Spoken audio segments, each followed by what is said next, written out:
Bismillahirrahmanirrahim. Assalamualaikum. Nama saya Nur Fatihah binti Muhammad Haris. Saya daripada Jabatan Pemasaran Wydad University College. Okay, so Alhamdulillah kalau ikutkan untuk satu hari, walaupun satu hari je training pada hari ini, okay, banyak knowledge ataupun ilmu yang saya dah belajar.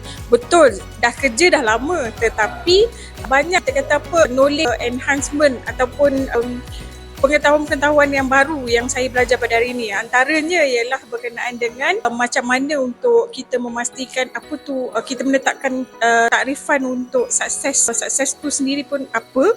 Okey, kemudian macam mana dengan teamwork. Kan saya as a pekerja, apa sumbangan yang saya boleh bagi kepada company ataupun Wydad University College khususnya lah untuk saya as a pekerja. So hari ni saya rasa basically kita punya course ni pun berkenaan dengan apa yang boleh dibuat oleh pekerja untuk disumbangkan balik kepada majikan.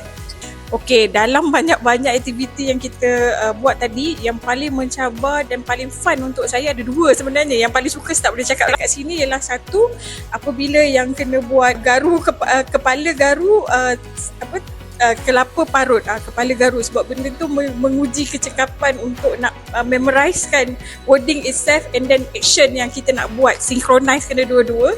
Yang kedua ialah apabila kita keluarkan bola pingpong daripada bakul, itu sangat mencabar dan sangat-sangat memerlukan teamwork sebenarnya, sebab kalau tak ada teamwork tu memang susah kita nak keluarkan 3 biji bola tu daripada bakul tu sendiri.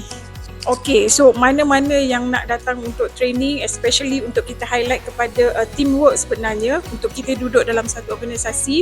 Betul, memang hari-hari kita jumpa kawan yang sama, tapi kalau untuk kita datang kepada training, okay, sebabnya untuk memastikan silaturahim untuk semua staff, okay, so saya suggestkan untuk korang join khusus yang diadakan oleh M-Asia Sendirian Berhad.